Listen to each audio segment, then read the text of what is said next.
सीना नदीला आलेल्या महाभयंकर पुरामध्ये संगोबा येथे अडकलेल्या लोकांसाठी सोलापूर जिल्ह्याचे पालकमंत्री विजयकुमार गोरे, करमाळाचे आमदार नारायणभाऊ पाटील, तहसीलदार शिल्पाताई ठोकळे व सर्व कर्मचारी या ठिकाणी पाहणी करण्यासाठी आलेले आहेत आणि या अडकलेल्या 90 लोकांना बाहेर काढण्यासाठी सर्व प्रशासकीय यंत्रणा सज्ज झालेली आहे। आपण पालकमंत्री विजयकुमार गोरे यांच्याकडून आपण प्रतिक्रिया जाणून घेणार आहोत। फक्त या ठिकाणचा विषय नाही आहे, नदीच्या पात्राच्या बाजूच्या सगळ्या गावांची परिस्थिती अशी बऱ्यापैकी अडचणीची झालेली होती।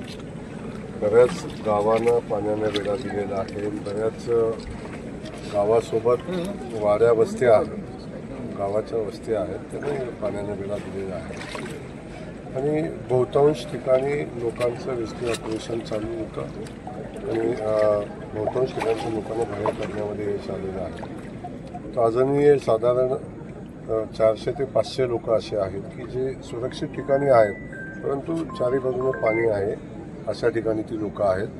काही अडचणीचं होतं त्या ठिकाणी आता मिलिटरीचं रेस्क्यू चालू आहे।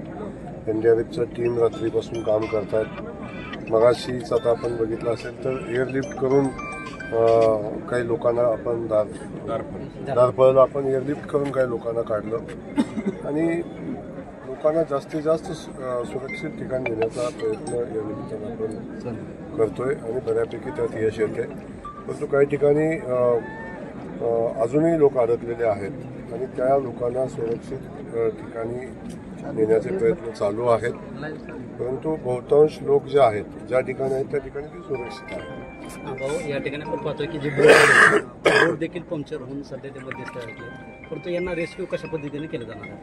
नाही, बिलकुल आपण आत्ता जी परिस्थिती माझ्यासमोर मगाशी आमच्या तहसीलदार किंवा इथल्या प्रशासनाने मांडली, त्यानंतर आम्ही इथं काय वेगळ्या व्यवस्था करण्यासंदर्भातल्या सूचना दिलेल्या आहेत। काही बोटी इथे येतील आता आणि या लोकांना बाहेर काढण्याचा जो आपण प्रयत्न करू तो आता काही गोष्टी आहेत। आता बोट बंद पडलेली आहे, त्याला बोट बंद पडली ती अशीच खेचून बाहेर काढायला गेला विषय आहे, परंतु इथं ज्या लागतील त्या सगळ्या यंत्रणा उभ्या राहतील आणि त्या लोकांच्यासाठी लोकांचा जीव वाचवण्यासाठी जे काय करायला लागेल ते प्रशासन करेल। आपण पाठीमागे देखील दौरा केला होता, यावेळी शेती पिकांचं देखील भरपूर मोठं नुकसान झालंय। आम्ही सकाळी ग्राउंड रिपोर्ट घेताना शेतकऱ्यांच्या मधून ओला दुष्काळ जाहीर करण्याची मागणी होते। काल आमदार नारायणभाऊ पाटील यांनी देखील मंत्री योगेश कदम यांच्याकडे ओला दुष्काळ जाहीर करावाची मागणी केली। कशा पद्धतीने याकडे आपण सरकारकडे येतो? नाही, आता पावसाचा आणि या परिस्थिती आपण बघतोय की खूप गंभीर आहे। प्राथमिक आपल्याला दृष्टीनं लोकांचे जीव वाचवणे याला प्राधान्य आहे। गावागावात अडकलेल्या लोकांना बाहेर काढणं हे आता वेगानं चालू आहे आणि जो ओला दुष्काळ जाहीर करण्याचा जो विषय आहे, ज्या ज्या ठिकाणी अतिवृष्टी झालेली आहे, ढगफुटी झालेली आहे त्या ठिकाणचे रिपोर्ट येत आहेत आणि नदीच्या पात्राला ज्या बाजूचा जो भाग आहे ॲक्च्युली तो भाग पाण्याखाली आहे। या अनुषंगानं आवश्यकता भासली आता तर तशी ओला दुष्काळ सदृश्य परिस्थिती दिसते। आवश्यकता भासली तर त्याचाही निर्णय सरकार करेल। माननीय मुख्यमंत्री मोदयांनी राज्यातल्या सगळ्या शेतकरी बांधवांना आश्वस्त केलेलं आहे की सरकार आपल्या पाठीशी आहे, जी मदत करायला लागेल ते सरकार आपली मदत करेल, लोकांचा जीव वाचवण्यापासून आणि शेतीच्या नुकसान भरपाईसाठी जे करायला लागेल ते करू।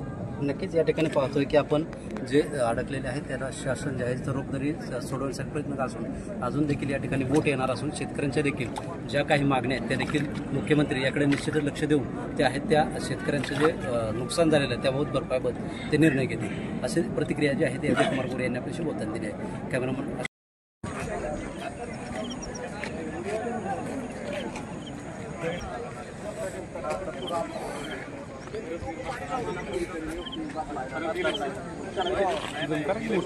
नाही पुढे घ्यायचं आपण, आता फक्त आपण सुरुवातीला केलं आपण।